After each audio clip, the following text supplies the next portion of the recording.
Pete Hegseth, a well-known face on Fox News and a former Army officer, has just been nominated by President-elect Donald Trump to become the next Secretary of Defense.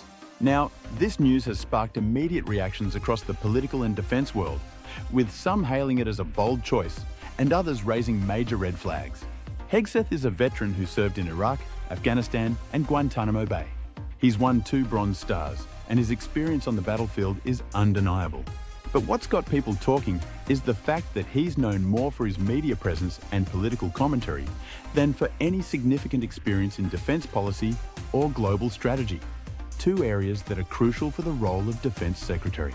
With the Senate confirmation process right around the corner, Hegseth's nomination has ignited a conversation. Does his background make him the right person to lead the Pentagon? Or is this nomination more about political alignment than qualifications? Stay with us as we dive into the details, break down the controversies, and explore what Hegseth's potential confirmation could mean for America's future in defense. To understand why Pete Hegseth's nomination as Secretary of Defense is so controversial, let's first look at his background. Hegseth is a familiar figure on Fox News, especially on Fox and Friends Weekend, where he's known for his sharp conservative commentary. But before he became a media personality, Hegseth served in the Army National Guard as an infantry officer, seeing combat in Iraq and Afghanistan, and earning 2 Bronze Stars and a Combat Infantryman badge. His military experience, particularly in these high-stakes environments, has certainly earned him respect among some veterans and conservative audiences. However, his transition from the battlefield to the media spotlight marked a major shift in his career. Since joining Fox News in 2014, Hegseth has focused on political commentary rather than active involvement in defense policy or international military strategy. Over the years, he's voiced strong opinions in favor of Trump's America First policies, and has often been critical of what he sees as bureaucratic red tape within the government and military. For his supporters, this outspoken stance is a big part of why they believe he'd bring a fresh perspective to the Pentagon. Yet, his nomination has surprised many in the defense and political communities who expected a more traditional candidate with deep experience in defense policy. Previous defense secretaries have often held years, if not decades, of experience in military leadership or government roles related to national security. Hegseth's career, in contrast, has been more focused on media and opinion rather than the complex, behind-the-scenes work that keeps the Pentagon running. This unconventional pick raises big questions. Can Hegseth transition from media personality to military leader? And how would he handle the massive responsibilities and global influence that come with the role of Secretary of Defense?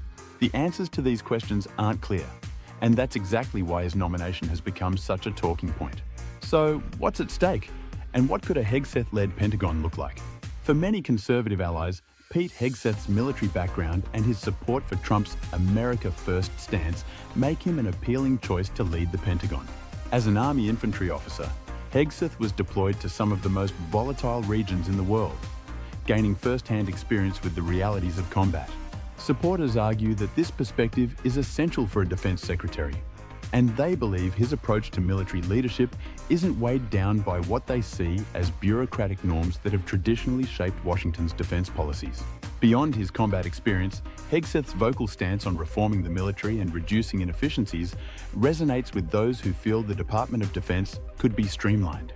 His critics in Washington may view him as an outsider, but his supporters see that as a strength, someone who isn't afraid to challenge the status quo and prioritize American interests over global entanglements. They believe he could bring a fresh, more direct approach to the Pentagon, especially since he's aligned with Trump's vision of focusing on domestic issues.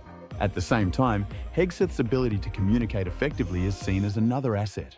As a well-known media personality, he has the public's ear, and supporters believe he could use this platform to bridge the gap between the military and the American public, making defense issues more accessible and inspiring renewed confidence, particularly among conservative audiences who may feel disconnected from traditional defense leadership. On the other hand, not everyone is convinced that Hegseth is the right fit for this role. Critics are quick to point out that his background in media and political commentary doesn't necessarily translate into policy experience or a deep understanding of global defense strategy. Traditionally, secretaries of defense have spent years, if not decades, in positions closely related to military or government leadership. Hegseth, in contrast, has built his recent career on political commentary rather than the intricate behind-the-scenes work that shapes national security. Another concern is how his close alignment with Trump's views could affect the Department of Defense, which has a long-standing tradition of remaining nonpartisan.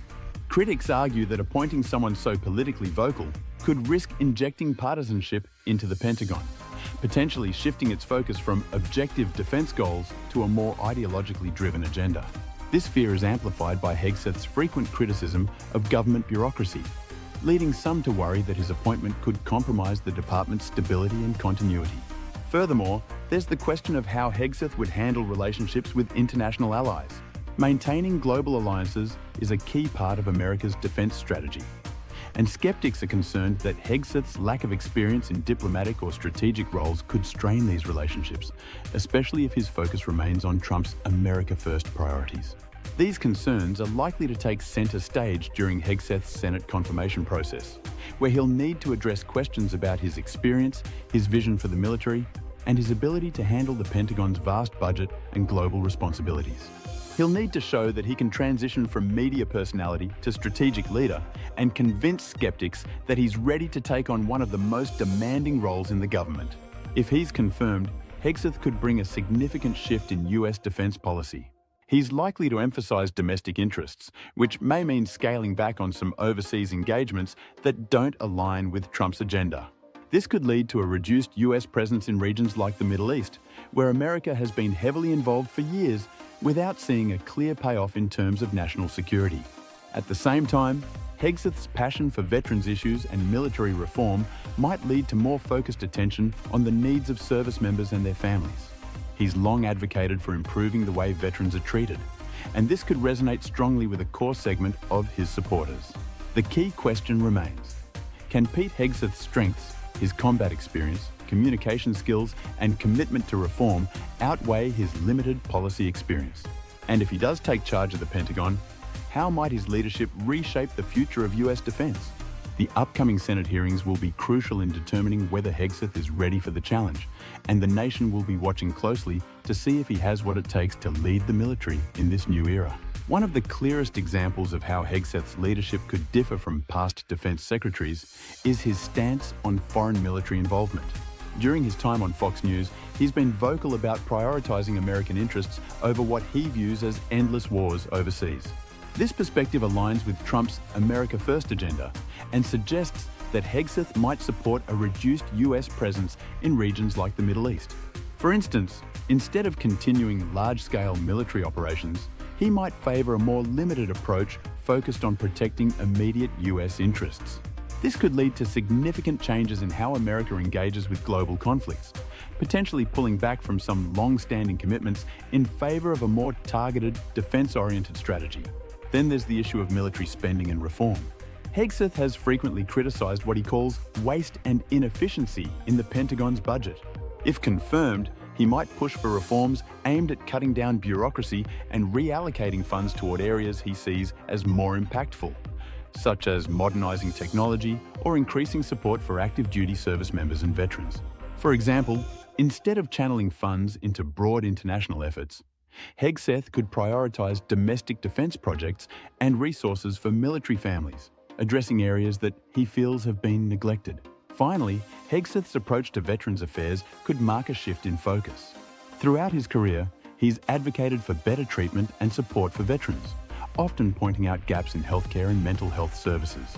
If his nomination goes through, we might see him emphasize programs that directly benefit service members and veterans, such as expanding access to mental health resources or improving the transition from active duty to civilian life.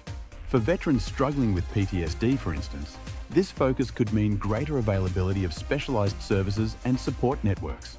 This shift could resonate particularly well with his conservative supporters, who share his commitment to honoring and supporting those who've served.